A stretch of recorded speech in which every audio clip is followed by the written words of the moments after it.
Belakangan ini, pelaksanaan PON 21 2024 di Aceh dan Sumatera Utara menjadi sorotan. Pasalnya, meskipun telah menghabiskan anggaran pembangunan dan renovasi sarana olahraga hingga 811 miliar rupiah, pesta olahraga multi-event 4 tahun sekali itu dinilai carut-marut. Sejumlah kejadian memalukan tak dapat dihindari, seperti atap gor futsal di Deli Serdang yang bocor saat pertandingan berlangsung, akses jalan berlumpur saat atlet menuju gor bola voli indoor Sumut, dan aksi adu jotos usai pertandingan sepak bola putri di Stadion Mini Pancing Deli Serdang.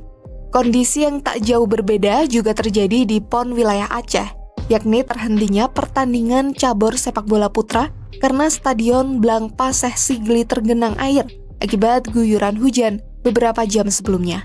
Kemudian satu persoalan genting yang dikeluhkan seluruh atlet di dua provinsi adalah makanan yang tidak layak konsumsi hingga keterlambatan distribusi makanan.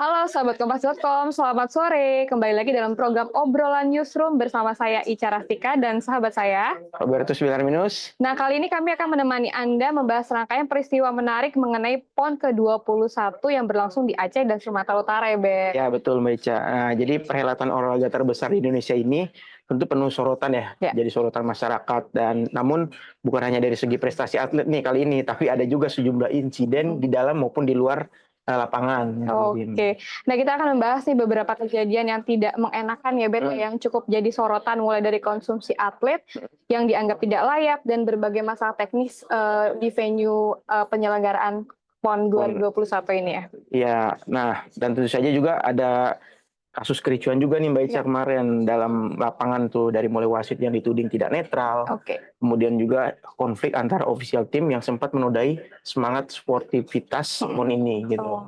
Oke, nah kita langsung aja ya ke pembahasan pertama nih Obet nih. Kan gini, banyak atlet yang mengeluhkan soal konsumsi yang diberikan selama penyelenggaraan PON.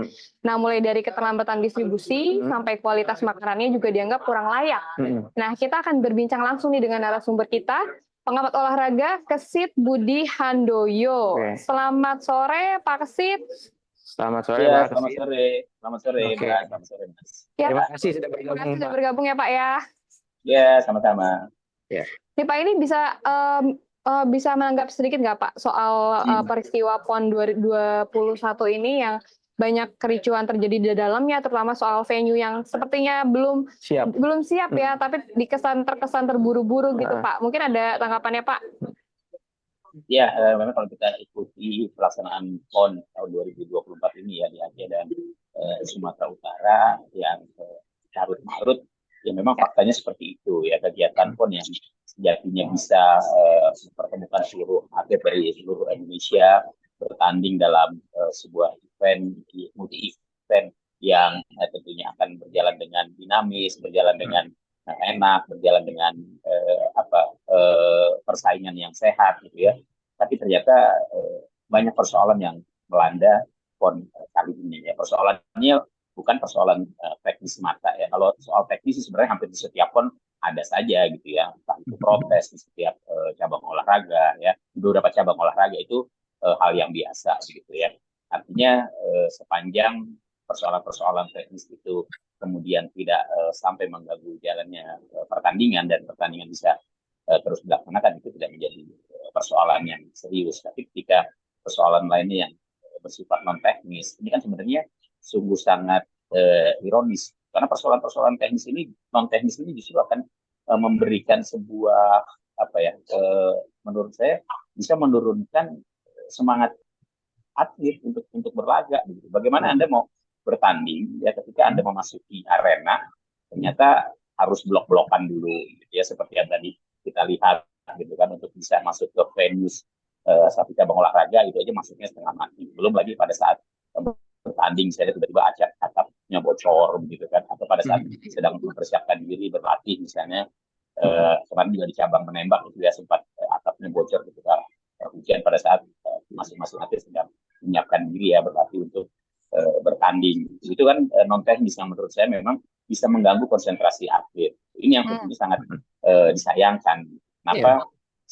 Kesannya PON ini jadi seperti asal-asalan gitu, tidak profesional, tidak seperti PON-PON yang dilaksanakan sebelumnya. Harusnya kan dari PON yang satu ke PON yang lain itu kan ada peningkatan kualitas ya, entah itu kualitas venue-nya, kualitas atlet-atletnya, dan kualitas prestasinya, serta kualitas bagaimana pelaksanaan PON itu sendiri. Karena ini kan gengsi tuan rumah nih. Betul. Sukses pelaksanaan sebuah pesta olahraga itu juga ditentukan oleh bagaimana tuan rumah mempersiapkan diri dengan baik. Ya, bukan cuma dari sisi prestasinya saja, tapi juga dari sisi kesiapan mereka dalam melaksanakan pekan olahraga nasional ini. Gitu. Oke, baik Pak. Kalau menurut pengamatan Bapak nih, kekacauan yang terjadi baik itu di lapangan atau di dalam lapangan atau di luar lapangan seperti ini, apakah memang terulang di setiap PON atau hanya kali ini? Terus kalau Bapak melihat, apakah ini yang terburuk mungkin, Pak? Ya, dari beberapa pengalaman saya meliput kegiatan Pekan Olahraga Nasional di Indonesia, ya, memang pelaksanaan PON kali ini memang campaknya gitu, yang dari yang saya alami ini yang paling kacau gitu ya, paling parah gitu kan, karena itu tadi, selain persoalan venues yang ternyata belum seluruhnya siap ya untuk digunakan, baik sarana maupun prasarananya, kemudian juga bagaimana masalah-masalah konsumsi misalnya yang juga ramai dipersoalkan ya, bagaimana seorang atlet ternyata konsumsinya atau makanan yang harusnya di asupan makanannya ternyata sama dengan panitia misalnya begitu, dengan teman-teman media misalnya yang juga melakukan peliputan di sana. Jadi saya pikir memang hal-hal seperti ini yang akhirnya mengganggu konsentrasi dari para atlet itu sendiri. Ketika konsentrasi atlet sudah terganggu dari mulai mereka menginap, mulai mereka merasakan konsumsinya yang tidak sesuai gitu kan, atau standarnya mungkin tidak tepat, ini kan pasti akan mengganggu fokus mereka untuk bisa bertanding. Padahal masyarakat ingin melihat bahwa atlet-atlet yang berlaga itu betul-betul tampil full, tampil dengan kemampuan yang prima gitu kan, tanpa diganggu lagi oleh hal-hal yang sifatnya non teknis. Mereka kan sudah melakukan persiapan cukup panjang ya, cukup lama di daerahnya masing-masing, dan mereka berharap bisa menorehkan prestasi sebaik mungkin gitu. Oke. Pak, ini kan kita kalau melihat secara keseluruhan ya PON ini, apakah sejauh ini menurut Bapak PON sudah efektif untuk pembinaan atlet? Apakah memang PON masih diperlukan untuk jangka panjang ya terkait pembinaan atlet? Kalau Bapak melihatnya seperti apa? Ya, sebenarnya kan kalau pembinaan atlet ya masing-masing cabang olahraga itu kan banyak eventnya ya, bukan cuma Pekan Olahraga Nasional. Kalau di tingkat dalam negeri kan ada misalnya kejuaraan nasional ya yang digelar setiap tahun, atau mungkin juga setiap cabang olahraga yang memang mampu untuk bisa melaksanakan kejuaraan nasional, bisa saja kejuaraan nasional itu dilaksanakan misalnya satu tahun 2 kali ya, 2 kali setahun. Kejuaraan-kejuaraan lainnya yang sifatnya melibatkan atlet-atlet yang memang butuh peningkatan prestasi, butuh ajang untuk memperlihatkan kemampuan mereka ya, yang telah melakukan persiapan. Dan PON itu kan sebenarnya lebih kepada bagaimana masing-masing daerah kemudian tampil dengan kekuatannya masing-masing ya, dan kemudian menunjukkan gitu, dari provinsi-provinsi di seluruh Indonesia ini kan target dari mereka adalah bagaimana kemudian terutama provinsi-provinsi yang memang mengirim banyak atlet ya, bagaimana kemudian mereka bisa meraih juara ya dengan meraih medali emas sebanyak mungkin dari cabang olahraga yang dipertandingkan di PON ini. Jadi kalau bicara PON-nya masih diperlukan sih, ya menurut saya masih perlu, tapi memang ada pemenahan yang harus dilakukan. Kita tidak boleh lagi kemudian menganggap PON ini hanya sekedar hura-hura ya, kemudian juga ambisi masing-masing daerah juga harusnya lebih realistis gitu ya. Jangan lagi misalnya sebelum PON ada istilah bajak membajak atlet, ini juga nggak bagus. Saya pikir ini juga sebuah koreksi yang harus dilakukan untuk pelaksanaan PON berikutnya. Ya. Pak, ini kan event olahraga nasional 4 tahunan ya Pak ya. Yeah. Terus terjadi kayak model adanya ketidaksiapan gitu, terkesan tidak matang persiapannya. Kita bisa lihat sejumlah kejadian dari mulai akses ke venue yang belum selesai dan sebagainya gitu Pak. Ini Bapak mengamatinya apa sih yang menyebabkan ini? Padahal ini 4 tahun loh. Kira sepertinya harus Iya. seharusnya Betul. mudah. Ya sebenarnya kalau kita kalau bicara soal silakan Mbak. Ya kalau soal pelaksanaan PON, sebenarnya sudah setiap tuan rumah itu sudah ditunjuk bahkan 7 tahun sebelum pelaksanaan PON itu berlangsung ya. Karena 7 tahun sebelum pelaksanaan PON itu berlangsung. Gitu. Artinya ada waktu yang cukup panjang. Bahkan menurut saya sih lebih dari cukup untuk mempersiapkan segala sesuatunya kan begitu. Nah cuma memang dalam pelaksanaan PON kali ini mungkin karena memang ada beberapa handicap yang sebelumnya dirasakan oleh kedua daerah ini, Aceh dan Sumatera Utara, dalam persiapannya. Misalnya tahun 2020 ada COVID ya, ada COVID yang kemudian membuat seluruh aktivitas itu tidak bisa dilaksanakan. Oke lah, dengan adanya COVID, kemudian persiapan pembangunan yang seharusnya bisa berjalan lancar harus terpotong waktunya karena tidak bisa diteruskan pembangunannya akibat adanya pandemi kan begitu. Tapi saya pikir ini seharusnya juga bisa dievaluasi, misalnya kalau misalnya dianggap tidak perlu kan tidak ada salahnya juga kemudian memundurkan jadwal pelaksanaannya. Event-event dunia kan seperti Olimpiade, kemudian katakanlah kalau dari sepak bola ada Piala Eropa, Piala Dunia itu mundur nggak ada masalah begitu loh ya. Cuma memang perlu kebijakan dari pemerintah, baik pemerintah pusat maupun pemerintah daerah untuk bersama-sama menentukan sikap bahwa kalau memang dirasakan ini persiapannya sangat mepet dan akan sangat mengganggu pada hari hanya, saya pikir pengunduran jadwal bukanlah sesuatu yang kemudian tidak bisa dilakukan. Jangan lupa bahwa pelaksanaan PON kali ini juga kan berbarengan dengan persiapan pilkada. Ya sebelumnya ada pilpres, jadi konsentrasi fokus-fokus daerah, pemimpin-pemimpin daerah itu terpecah.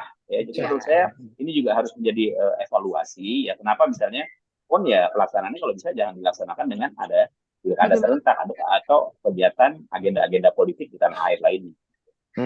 Kalau terkait anggarannya nih Pak, apakah mungkin ada anggarannya kayaknya berbeda ya dengan PON sebelumnya? Iya. Ini apakah besaran anggaran ini mempengaruhi juga nih Pak terkait ini? Iya, saya pikir kalau kebutuhan anggaran kan semuanya sudah dihitung secara matang. Ya. Ketika sebuah provinsi ya kemudian mengajukan diri menjadi tuan rumah, tentunya segala sesuatunya sudah dihitung secara matang. Gitu. Kalau kemudian terjadi sesuatu yang tidak sesuai dengan harusnya misalnya anggarannya sekian, tapi kok sebenarnya sudah cukup anggarannya sekian rupiah, tapi kok hasilnya tidak seperti nilai yang dikeluarkan gitu ya. Ini kan mungkin muncul kejanggalan. Saya pikir ya tidak ada salahnya untuk kemudian dilakukan audit, ya dilakukan investigasi. Jangan-jangan ada markup, jangan ada korupsi, begitu kan?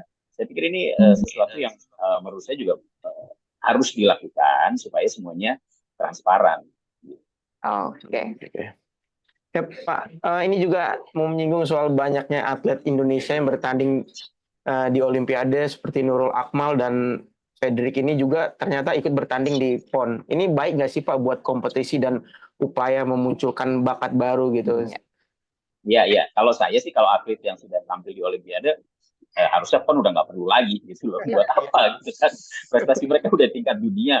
Maksudnya bersaing dengan atlet-atlet yang baru mau mencoba meraih prestasi di tingkat nasional gitu. Biarkan saja, kasih kesempatan atlet-atlet nasional yang lain yang sudah berprestasi tinggi, sudah sampai Olimpiade, apalagi bisa meraih medali, apakah itu perak atau perunggu atau emas gitu ya. Ya nggak usah lagi lah gitu ya. Kasih kesempatan ke atlet-atlet yang lain yang lebih muda untuk bisa merasakan bagaimana kemudian mereka berlaga di pekan olahraga nasional.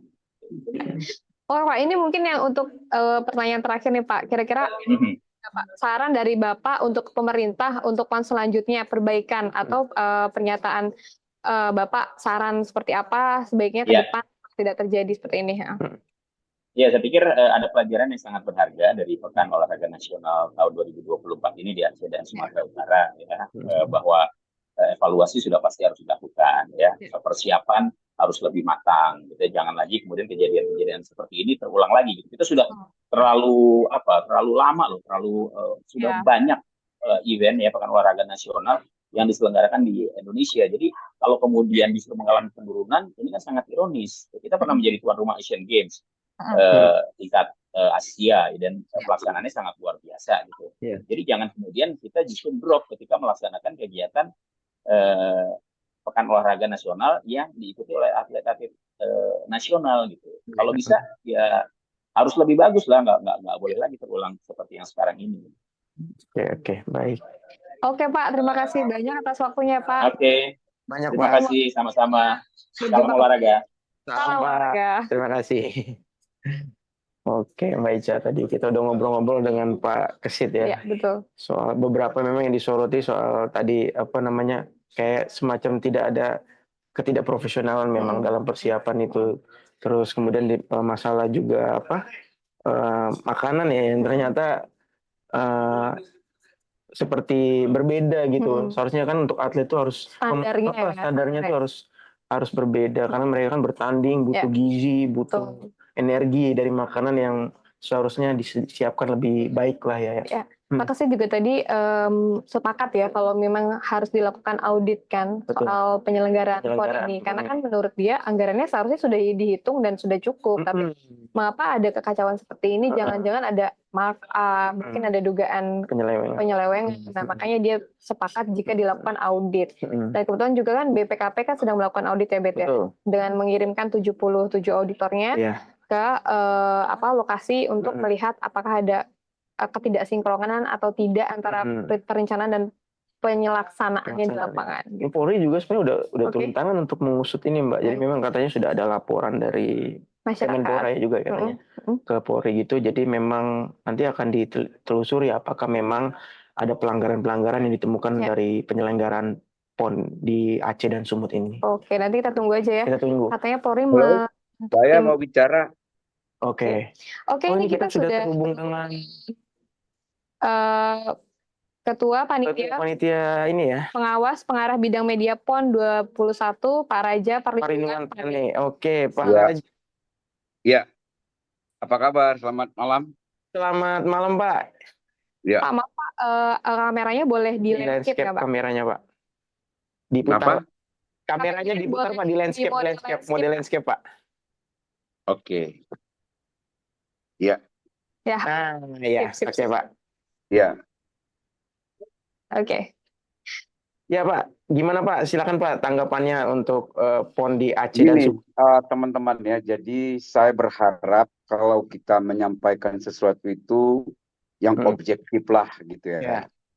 Jangan dulu terlalu mendiskreditkan semua-muanya ya. Artinya gini. Saya melihat ada di sini dengan mata kepala saya. Yang terlihat itu lebih kepada pernik-perniknya. Tetapi kenyataannya kan harus kita lihat dulu dong. Misalnya soal makanan. Pernah nggak sih teman-teman membayangkan memberi makan 10.000 orang gitu loh. Kalau di antara 10.000 orang itu misalnya ada 1-2 yang bermasalah, wajar nggak sih? Gitu ya. Kedua juga jangan selalu cepat memvonis teman-teman di sini semua. Saya bukan membela ya. Tetapi kalau kita selalu memberikan penilaian seperti ini, kasihan nih orang-orang di sini nih yang bekerja ya. Apalagi katanya ada penyelewengan apa gitu loh. Ya, itu menurut saya itu sangat mendiskreditkan semuanya. Kan ada nanti di sini ada auditor, ada BPKP, ada Jampitsus, ada Bareskrim, ada pendampingan. Jadi gini. Jadi komentar-komentar itu menurut saya lebih kepada teman-teman yang tidak melihat kenyataan. Contoh ya, katanya venue bola voli itu katanya susah jalannya. Memang betul. Waktu itu tim yang mau melihat itu nggak boleh masuk dari depan karena ada perbaikan jalan dari depan. Jadi dia nggak boleh masuk, tapi dia masuk dari belakang. Bukan hanya venue itu. Nah, jadi maksud saya ini gini. Saya menjamin misalnya bola voli itu salah satu terbaik yang ada bola voli di gedung bola voli itu yang ada di Indonesia.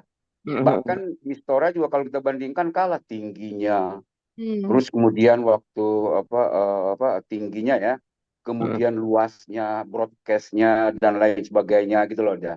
Tetapi masa sih gara-gara jalan setapak itu terus menjadi rusak semuanya, kan gitu tidak ya teman-teman ya. Nah, saya bukan membela, tetapi diskreditkan itu terlalu melemahkan semua.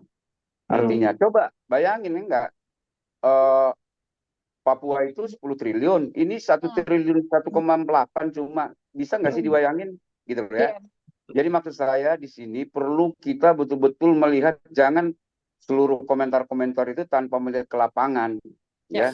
Itu kan cuma viral dikomentari, cobalah.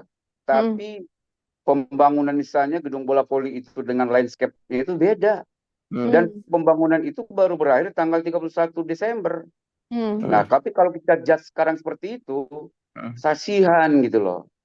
Jadi maksud saya bukan membela, tetapi contoh bowling. Bowling itu saya jamin bukan hanya kejuaraan nasional. Kejuaraan dunia pun bisa dilakukan di sana.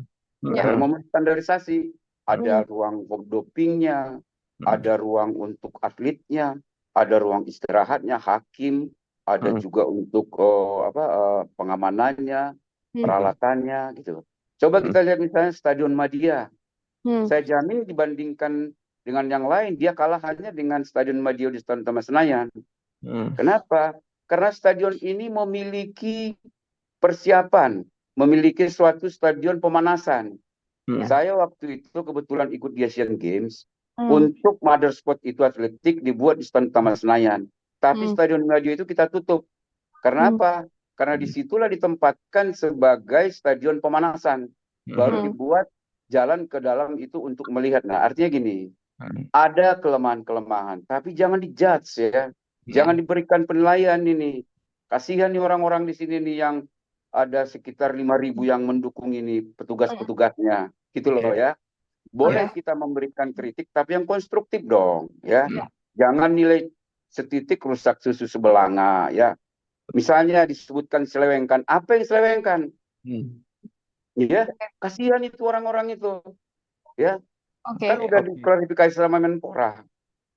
Dan dia datang, kita minta dia datang ke Medan. Kebetulan saya berhubungan dengan Pak Menpora itu. Klarifikasi apa sih? Ternyata memang Menpora itu meminta untuk yang namanya pendampingan dari Barreskrim, dari Kejaksaan. Tapi yang menonjol adalah penyelewengan. Nah, ini nggak bagus menurut saya. Apalagi ini kita siarkan di Kompas yang punya integritas yang lebih bagus, kita percaya. Kira-kira gitu dari saya. Oke, Pak Raja. Jadi memang ini bukan menjudge ya, tapi makanya kita mengundang Pak Raja di sini untuk meluruskan, Pak. Iya. Memang di luar sana ramai yang diberitakan memang seperti itu, karena Polri juga sudah ngomong bukan menyatakan ini ada penyelewengan, tapi akan mengusut kalau memang ada pelanggaran atau penyelewengan. Itu bahasanya. Tapi bahasa itu semua artinya, Pak. Sorry ya. Bahasa itu seolah-olah mendiskreditkan di sini. Orang uangnya aja belum dibayarin semua, dari mana maunya meleweng dia. Di sini banyak juga misalnya hal-hal yang belum dibayar gitu. Jadi maksudnya gini. Jadi yakinlah teman-teman ini, sekelas Kompas ini ya. Yakin teman-teman. Pemerintah itu nanti pasti turun lah. Nggak bisa soal audit itu nggak bisa dimain-main itu.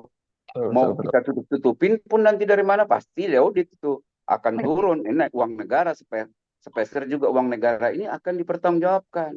Tapi kalau disebut penyelewengan, kasihan di sini orang-orang semua gitu loh ya. Nah, misalnya ya soal apalagi misalnya makanan ya. Ya. Misalnya gini. Kalau di Asian Games itu ada namanya kita dining hall ya. Dining hall itu adalah tempat orang-orang akan makan karena ada namanya Wisma Atlet, ya. Dan ke sana pun tidak bisa sembarangan masuk. Hanya yang memiliki tanda bebas masuk ke situlah yang bisa makan. Nah, di situ di dalam itu ada namanya Western makanan, Chinese food, Japanese, Arabic, Indonesia dan lain sebagainya. Di sini nggak mungkin bisa, nggak mungkin. Karena di sini tidak ada Wisma Atlet, yang ada adalah mereka tinggal di hotel. Bayangin, selera daripada petinju dengan selera pemain bola, selera pemain voli dengan misalnya selera selancar, wushu, beda, pasti beda. Ya, jadi maksud saya ini mungkin ada makanan yang basi ya, tapi 10.000 orang makan setiap hari nggak mudah. Jadi maksud saya di sini nih teman-teman, tolong diklarifikasi dan juga tolong juga itu yang memberikan komentar itu mempertanggungjawabkan viralnya ya. Jangan satu misalnya gara-gara satu makanan terus rusak semua. Coba juga misalnya melihat dari sisi yang lain sehingga nanti ini volunteersnya itu kan gila lah. Gila betul ini. Ada beberapa orang yang betul-betul mencurahkan perhatiannya tapi dijudge begitu, saya kurang setuju. Itu kira-kira. Oke, Pak. Tadi Bapak sempat menyinggung soal anggaran ya, Pak. Bapak bilang ada yang anggaran yang belum turun, belum cair gitu. Nah, tadi juga sempat disampaikan bahwa ini kan berdekatan dengan pilkada. Apakah ada pengaruh antara penyelenggaraan pilkada dengan anggaran terkait penyelenggaraan PON ini, Pak? Ini terlalu dipolitisir lagi ya. Pilkada ya pilkada dong. Pilpres dong. Ya. Emang bisa anggaran pilkada itu terus kita buat misalnya anggaran olahraga itu terus kita buat ke pilkada. Menurut saya tidak, itu mengada-ngada itu. Ya. Jadi maksud saya itu jangan kita lagi ke situ ya. Mereka, saya yakin, saya bukan panitia nih, tetapi saya adalah panwasra dari Jakarta, dari pusat, yang melihat. Saya pernah misalnya meliput Olimpiade, saya pernah meliput Piala Dunia, saya pernah meliput Piala Eropa sepak bola. Dengan Kompas dulu, dengan Tom itu 92, Pemretnya itu yang dulu, saya meliput di Eropa itu. 2 orang dari Kompas, saya di Swedia. Jadi artinya nih teman-teman, maksud saya itu, saya pengen itu melihatnya yang fakta. Fakta baru kita komentari. Tapi kalau komentar melulu tanpa melihat fakta, komentator semua itu lihat di sini gitu, kira-kira gitu ya. Nah, misalnya ya contoh, ada di sini kolam renang yang udah diperbaiki, ini menjadi aset. Justru pertanyaannya adalah kalau suatu saat nanti misalnya selesai PON ini tidak lagi berprestasi Sumatera Utara, itu yang dipertanyakan karena sarananya sudah bagus, kemudian fasilitasnya sudah bagus. Tapi kalau tidak, nah itu. Tapi kalau soal misalnya tadi ya contoh ya. Contoh misalnya, ada katanya supirnya memang tidak bisa membawa atletnya, terlambat. Supirnya ini ternyata bukan dari Medan. Apakah harus orang Medan juga dong yang bekerja? Nggak boleh juga dong dari luar kota Medan, boleh dong katanya untuk UMKM juga, pemerataan. Nah, maksud saya tidak hanya melihat daripada keterlambatan itu, tapi melihat juga orangnya. Banyak orang yang mendaftar ke sini bekerja dari Riau, dari Jambi, dari daerah lain untuk mendapatkan pekerjaan. Karena ini adalah selain juga sepak olahraga, juga harus juga memberikan dampak positif terhadap UMKM. Kira-kira gitu ya teman-teman. Silakan. Pak Raja, saya sedikit bertanya. Tadi kan sempat disinggung juga sebenarnya sebelum dengan Pak Raja kami ngobrol juga dengan pengamat olahraga. Ini ada soal apa namanya pandemi. Apa memang masalah pandemi kan persiapannya itu akhirnya jadi dianggap kurang ini karena mungkin hanya pandemi kan sampai 2022, jadi hanya sisa 2 tahun. Apa memang ada kendala itu juga Pak sampai mungkin beberapa infrastruktur belum selesai gitu Pak? Gini, kalau itu pertanyaannya jangankan PON, negara ini pun hampir kolaps kita menghadapi itu Pak. Ya, kebijakan Pak Jokowi, bagaimana kita dulu supaya anggaran kita itu semua akan didorong untuk menangkal namanya COVID. Gitu ya. Tapi itu pastilah 2 tahun. Tetapi kan kalau dibilang nanti, waduh gara-gara 2 tahun terus persiapan, tidak etis lagi nanti panitia ngomongnya. Ya.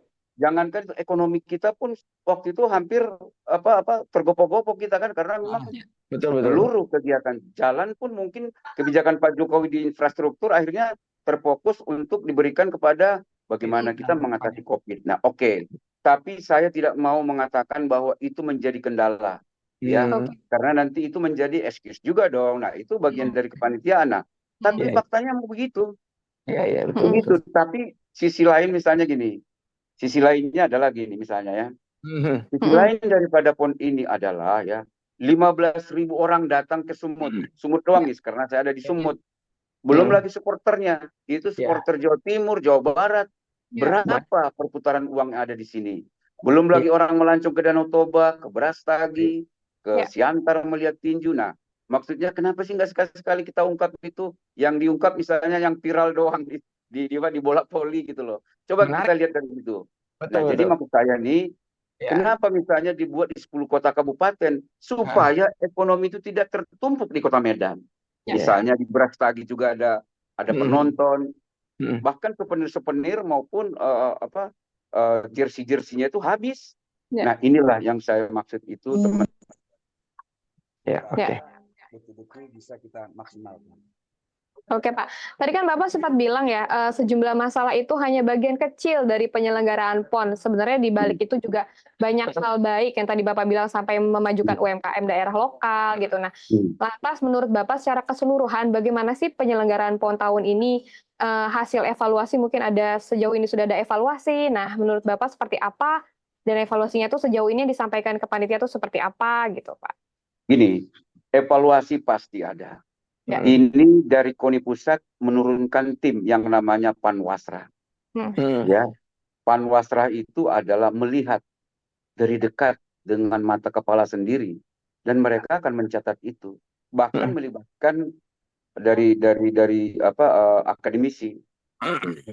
Ya, itu mereka nanti akan memberikan catatan-catatan, karena tentu hal yang terjadi di sini tidak akan boleh terjadi lagi 2024 yang ada di Papua, di NTT maupun NTB, karena PON itu akan di sana. Bahkan kemarin saya undang itu, undang NTB, NTT, Pak. Saya press conference-kan di sini, mereka ngomong semua, Pak, jangan hal-hal buruk yang ada di Kota Medan atau di Sumatera Utara ataupun di Aceh itu jangan terbawa lagi ke sana. Udah pasti ada evaluasi. Ya, tapi maksud saya tolong juga di sisi lain, misalnya Kompas melihat gedung-gedung venue ini. Kalau tidak ada PON, mungkin tidak akan begini. Datang coba ke komplek olahraga di Lubuk Pakam, melihat stadion Madianya, ya, melihat stadion sepak bolanya, misalnya PSMS Medan, nggak perlu lagi menggunakan stadion Teladan. Bisa nanti saat dia menampung 25.000 penonton. Nah, sisi itu menurut saya perlu juga kita lihat. Tapi kami tidak juga menafikan yang namanya sisi-sisi buruk. Ya, supaya objektif. Ya, kira-kira gitu, teman-teman. Oke, Pak, terima kasih banyak. Terima kasih Pak Raja. Ya, salam buat Kompas semuanya. Ya, tolong nanti suatu saat juga mengklarifikasi dengan yang supaya objektif. Katanya kita kan ada juga cover both side, balance sheet reporting. Ya, kita perlu juga dong. Ya. Betul, Pak. Tadi Pak Raja juga nanti atlet ini lemah kalau pulang dari sini nih, ya. Coba mereka yang pecah-pecah rekor, kita buat profilnya dong mereka itu. Mereka lah nanti yang akan tampil di Olimpiade. Coba itu dilihat, ya. Terima kasih. Wassalamualaikum warahmatullahi wabarakatuh. Waalaikumsalam warahmatullahi wabarakatuh. Sukses dan sehat selalu. Oke, tadi salam. Malam. Sudah ngobrol dengan Pak Raja. Jadi beliau sudah menyampaikan cukup tegas sih memang soal apa anggapan-anggapan di luar sana tentang penyelenggaraan PON ini. Sebenarnya memang kita juga harus melihat bahwa ada hal-hal positif yang terjadi gitu kan. Enggak, itu mungkin orang hanya terlalu memfokus pada hal-hal negatif, tapi melupakan hal positif. Kayak tadi Pak Raja sempat menyinggung bahwa efek dominonya dari ekonomi daerah-daerah itu ya kan diselenggarakan di berapa 10 di kabupaten ya. Nah, itu akhirnya berdampak pada ekonomi di kabupaten-kabupaten tersebut. Ada yang datang berkunjung ke tempat wisata gitu jadinya Mbak ya. Terus juga tadi Pak Raja juga bilang soal pembangunan ya. Kalau tidak ada PON ini belum tentu ada stadium yang baru gitu kan.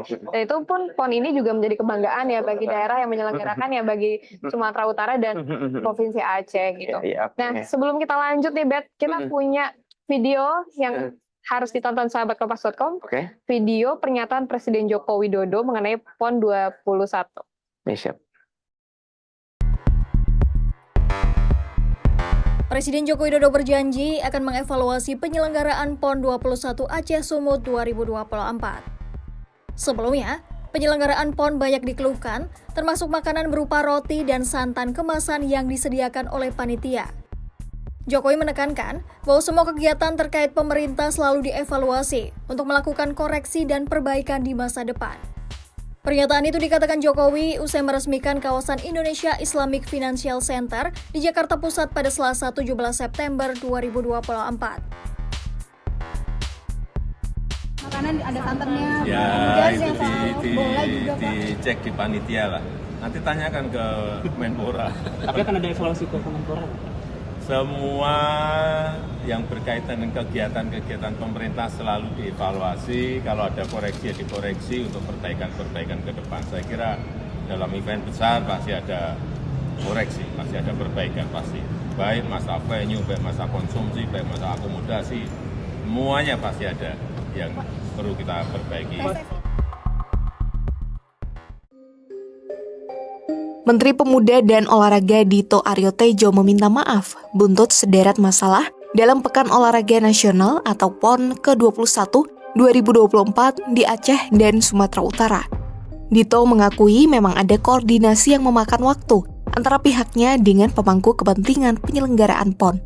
Dito juga menyebut terkait fasilitas infrastruktur sebenarnya mayoritas ada pada ranah pemerintah daerah. Namun begitu, belakangan ini pihak pusat juga turun tangan untuk mengatasi permasalahan tersebut. Pak Menteri PUPR segera membantu dan alhamdulillah baik dari infrastruktur pendukung, akses, dan juga stadion semua sudah dikebut. Ini dengan kolaborasi juga bersama dengan TNI dan Polri yang menurunkan masing-masing unitnya dalam melakukan konstruksi. Jadi alhamdulillah ini memang saya harus mohon maaf, mungkin ini ada koordinasi yang sangat besar dan agak delay waktunya tapi kami jamin permainan bisa dilakukan semua.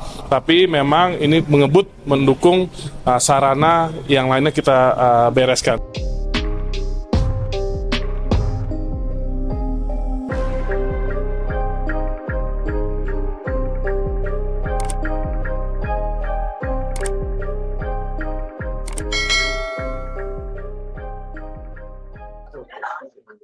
Ya, sahabat Kompas.com, kita udah kembali lagi ke studio ya. Nah, sekarang nih kita akan ngobrol-ngobrol nih, Bet. Dengan siapa, Bet? Kontributor Medan, ada Goklas Wiseli yang melaporkan langsung dari situasi PON Sumut. Silakan Bang Goklas. Halo Bang Goklas. Selamat sore. Halo, selamat sore Bang. Sore Bang. Oke Bang. Tadi kalau nggak salah ada ini ya Bang ya, ada konferensi pers soal ini ya, soal situasi di PON di Sumut ya. Bisa disampaikan nggak konferensi persnya itu mengenai apa? Ya, tadi pagi ya, dan nanti malam juga akan berlangsung konferensi pers terkait PON. Nah, kalau yang tadi pagi itu memang berbicara banyak hal. Tadi memang Pak Raja sempat bilang bahwa situasi politik dan juga situasi COVID tidak menjadi kendala, tapi sebetulnya argumen itu agak bertentangan dengan Ketua Panitia Pengawas dan Pengarah PON Aceh Sumut, yaitu Maijen TNI Purnawirawan Suwarno. Karena memang tadi di pagi hari itu Suwarno menjelaskan bagaimana dinamika sebelum masuknya ataupun sebelum PON diselenggarakan. Nah, apa itu? Yakni dia menyebutkan bahwa problem COVID ini kan karena 7 tahun sudah tahu ya PON akan diselenggarakan di Sumut dan Aceh, dan baru kali ini di 2 provinsi. Nah, problem COVID pertama itu tentu sangat menghambat karena konsentrasi APBN dan APBD pada akhirnya dikerahkan untuk COVID serta aparatur yang ada di daerah dan juga ada di pusat.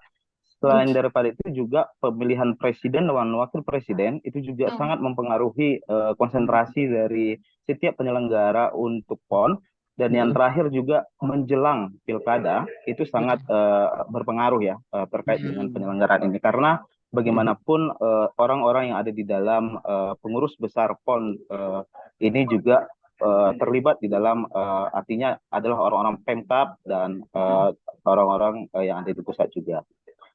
Itu mungkin yang dijelaskan. Nah, tadi juga dijelaskan terkait merespon persoalan panpel cabur catur yang ada di Karo, itu kan belakangan ini viral karena mereka protes makanan yang mereka terima itu lauknya itu hanya berupa tempe. Nah, tadi memang Pak Suwarno mengatakan bahwa tidak mungkin itu lauknya hanya tempe. Nah, ketika kita tanyakan terkait seharusnya menunya apa, dia bilang ya yang pastinya tidak mungkin tempe, dan seharusnya seperti apa yang kita makan sehari-hari, artinya ya mungkin ada lauknya itu ayam dan yang lain-lain. Sementara kalau lauk untuk atlet ataupun official itu memang langsung disediakan oleh hotel di mana tempat mereka menginap. Nah, sementara untuk konsumsi dari Panpel memang itu disediakan oleh PB PON sendiri, gitu dia. Tapi dia pun tadi memang sempat ditanyakan soal berapa sih anggaran untuk satu kotak nasi kepada Panpel. Memang dia menyatakan untuk yang di di Karo, di Siantar, di Samosir itu memang kita sulit untuk menjangkau dan ada panitianya khusus di sana seperti itu. Oke, Bang Woklas, tadi aku mau memastikan sedikit, berarti tadi Ketua Panitia dalam konferensi pers itu menyatakan bahwa fokus panitia terhadap PON ini sempat terganggu karena pandemi, kemudian ada Pilpres dan menjelang Pilkada ini, benar Bang Woklas? Iya, betul. Oke. Kalau dari Bang Woklas sendiri, pengamatan di lapangan itu, kesiapan venue-nya itu sebenarnya seperti apa sih? Kan ada ke depan masih ada beberapa cabang yang belum tanding ya. Dan ada juga venue yang jadi tempat penutupan nantinya. Nah, itu kesiapannya sejauh ini seperti apa? Nah, mungkin kita berangkat dari beberapa problem ya yang sempat mencuat di publik ya terkait dengan beberapa GOR dan juga venue yang dipakai dalam PON ini. Nah, untuk yang pertama itu gejolak pertama itu terkait dengan bocornya atap GOR futsal. Pada saat itu pertandingan antara tuan rumah Sumatera Utara melawan DKI Jakarta. Nah, pada saat itu memang hujan deras disertai angin kencang sehingga terdapat tetesan-tetesan air ya dari atap itu jatuh ke lapangan pertandingan sehingga pertandingan pun dihentikan. Nah, sebetulnya pada saat itu orang ataupun pihak dari DKI Jakarta, dari pelatih dan juga pemain mengakui bahwasanya itu cukup mempengaruhi permainan. Karena apa? Di saat permainan sedang tensinya sedang tinggi, pada akhirnya harus dihentikan, baru pada akhirnya pemain harus istirahat dulu, dikena AC lagi, jadi perlu pemanasan lagi dan konsentrasinya jadi buyar seperti itu. Nah, setelah dari GOR futsal atau bocornya GOR futsal itu memang kalau keterangan dari Sekretaris Umum PB PON yaitu Pak Effendi Pohan, dia sempat langsung memang meminta maaf sebesar-besarnya atas ketidaknyamanan yang terjadi dan dia menganggap bahwa memang kejadian itu sangat tidak terduga. Nah, selanjutnya memang itu adalah persoalan mengenai venue volley indoor yang memang sempat sangat viral. Yang pertama itu sebetulnya yang memviralkan adalah salah satu atlet nasional yaitu Kak Yola ya di Instagramnya. Dan ketika kita pantau memang di lokasi itu pada 10 September itu kita melihat jalan menuju pintu belakang venue tersebut itu memang masih berkubang dan itu alat berat masih berada di lokasi untuk memperbaiki jalannya. Nah, kenapa pada akhirnya para atlet dan juga warga itu masuknya dari pintu belakang? Karena Pak Jokowi pada saat itu ingin mengunjungi venue tersebut melalui pintu depan. Nah, tapi pintu depannya pun kalau kita lihat itu masih jalan setapak yang belum belum siap lah, masih hanya setapak dia. Nah, jadi selain mengeluhkan akses jalan tersebut, itu para atlet dan juga para pelatih pada saat itu kan pertandingan pada akhirnya diundur tuh. Aturannya tanggal 10 September itu berlangsung, pada akhirnya diundur besoknya. Nah, pada saat itu para pelatih dan juga pemain itu mengeluhkan bagaimana infrastruktur yang ada di dalam venue tersebut yang dianggap baik oleh Pak Menpora. Bahwa tempat latihan untuk para pemain itu belum ada, belum siap. Dan juga kita lihat masih banyak debu dan pada saat pertandingan 3 hari berselang itu para pemain mengeluhkan bagaimana di lapangan tersebut masih berdebu dan membuat mereka sesak dalam saat bermain seperti itu. Nah, habis itu juga ada persoalan wasit yang diduga tidak profesional itu di pertandingan tinju antara Lampung dan juga Sumet ya, lagi-lagi tuan rumah itu di Siantar. Nah, memang dari pihak panitia juga sudah angkat bicara ya memang video viralnya itu seolah-olah bahwa petinju Lampung yang beberapa kali berhasil menyudutkan petinju Sumut kok tiba-tiba menang seperti itu. Justru petinju Sumut justru menang ketika dia sudah disudut-sudutkan oleh petinju Lampung. Nah, rupanya berdasarkan klarifikasi yang kita terima bahwa itu adalah ronde ketiga. Sedangkan ronde pertama itu adalah penggalan video di ronde ketiga. Sedangkan di ronde pertama dan ronde kedua memang petinju Sumut unggul seperti itu. Dan di ronde ketiga ada hal yang keliru, yakni petinju Lampung itu memukul bagian belakang petinju Sumut, dan itu adalah suatu serangan yang fatal dan seharusnya didiskualifikasi. Nah, justru wasitnya itu pada akhirnya dihentikan karena tidak mendiskualifikasi petinju Lampung yang pada saat itu memukul bagian belakang kepala petinju Sumut.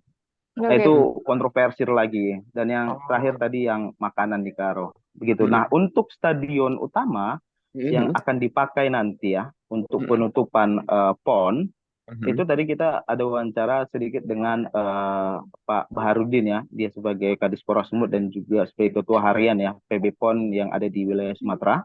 Dia mengatakan memang untuk sejauh ini stadion tersebut sudah dalam tahap finalisasi, dan sejumlah pengisi acara untuk acara penutupan nanti itu juga sudah melakukan gladi kotor di stadion tersebut.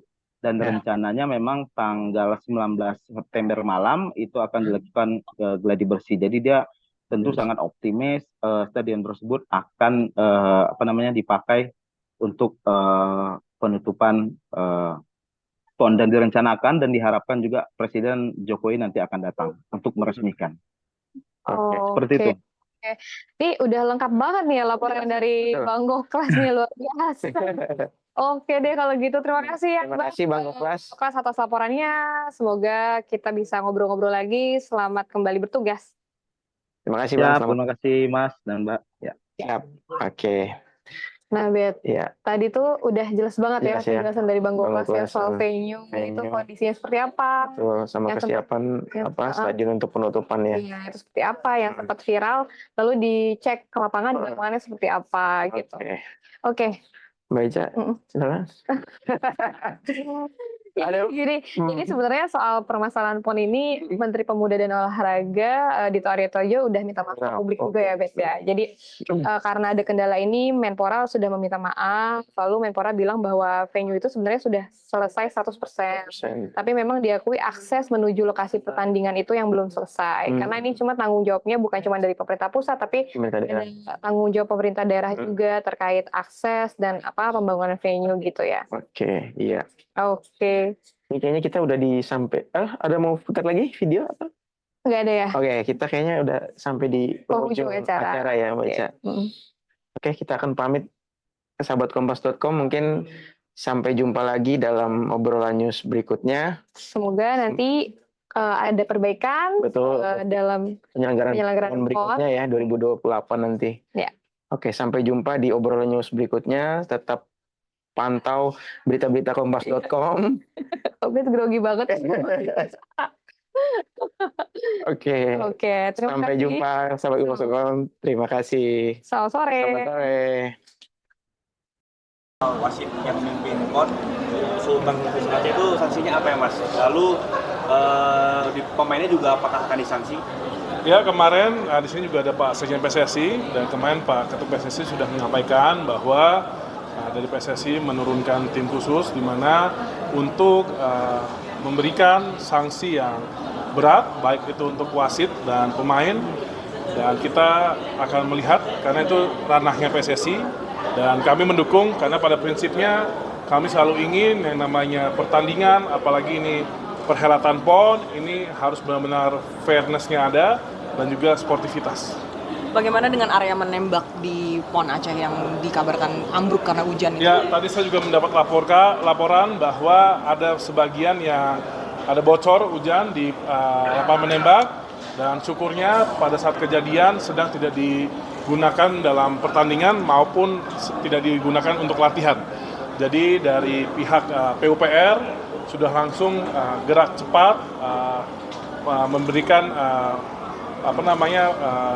benerin atapnya, langsung dibetulin. Jadi kita apresiasi, ya inilah yang kita sampaikan.